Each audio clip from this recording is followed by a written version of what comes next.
Vivek Chand Sehgal, Chairman of Motherson Sumi, joins us from a very exotic place, South Africa. Vivek, good morning. Thank you for joining us. Vivek, last time when we interacted with you, you pretty much had indicated to our viewers that the European business was growing and there were no problems whatsoever. But after the profit warning from BMW, are you a bit worried? Not really. I think, there's always going to be some period of time where, the cars are going to go down a bit and things like that. And also, different pockets are there. So, some particular demand for a particular kind of car can go down, can go up. It's part of life. We don't read too much into it. But BMW is one of your top clients. I mean, I distinctly remember you told me that nearly 50% plus of your business comes from only 3 or 4 players. Actually, it's plus 70%, but most of it is the Volkswagen Group, which includes Porsche, which includes Audi and the other brands of Volkswagen itself.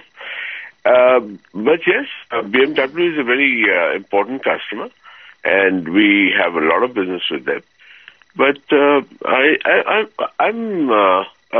seen that when we imagine that the car market is going to go down, car is a necessity. So I would not read too much into it. But Vivek, how are you managing the slowdown generally in Europe as well as back home in India? Because the Indian auto sector as well is not going through pretty rosy times. In fact, the worst, if nothing. But look, the American market is doing phenomenally well. The Chinese are doing very well. You could have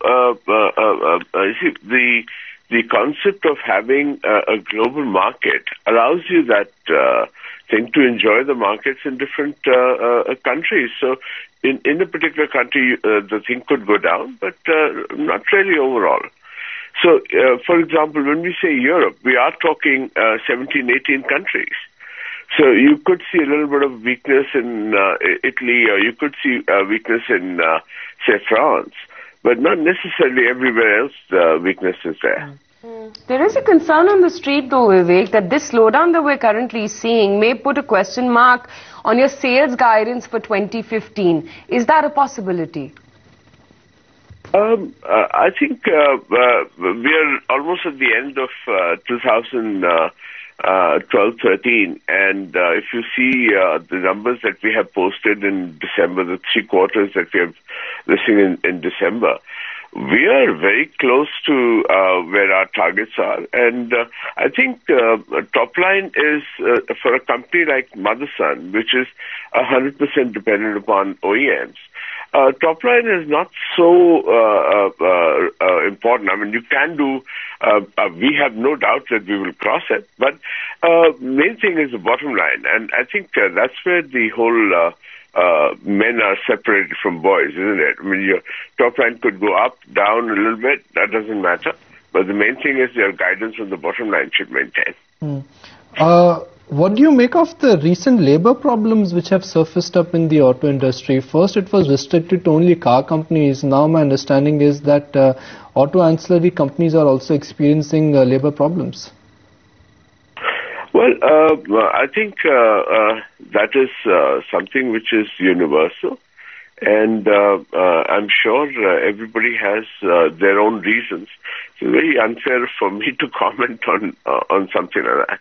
Now, what I'm trying to gather from you, Vivek, is that do you think labor problems will be a big issue for the entire auto industry, including Motherson Sumi, or you're isolated? No, I think it depends upon every management, how they are responding to the needs of the people and the ability to understand each other's requirements and needs. And in an environment where pessimism seems to be around, because I think all of you are very worried about Europe and India, but we feel that, together when they're talking to everybody, all these particular things can be taken care of and should be taken care of. And I think only in peace, when there's peace all around, that there is a possibility for us to sort of grow the companies in a healthy manner. Vivek, just for our update, what's the revenue pie that you historically clock from Europe, and what growth do you see from that market for the next 1 year, and also what's the contribution from India? Okay, Aisha, the thing is that, we are not a single product company, and we are adding a lot of products into our portfolio. Even today, as we speak, we've got more than 800 products that we are manufacturing for different things.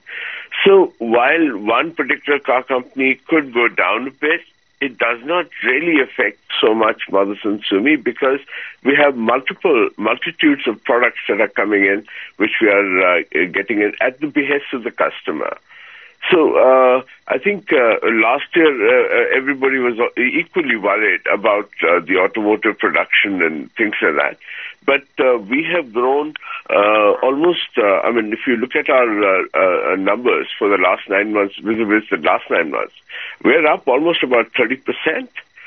So I think, it's a difficult thing for us to say, okay, at this particular moment, there are a lot of new items that we are producing for cars. So that adds up a lot, and hence we are very, very confident that, we'll ride this small storm. Right, but as a percentage of sales, just for a fair idea in terms of what's the contribution that you get out of Europe and India? I think Europe and India. So approximately about 80% of our business comes from outside India, of which approximately about 45 to 50% would be Europe. And the rest is Asia, and that's China, Japan, Korea, and also we're talking about United States and the Latin America. I'm going to just blend South Africa. I'm just going to blend two questions into two. My first question is that why is the board of Motherson Sumi decided, or they've deferred the fundraising plan? And B, since 80% of your business is coming from Europe, if the euro moves very sharply against the dollar, will that impact you?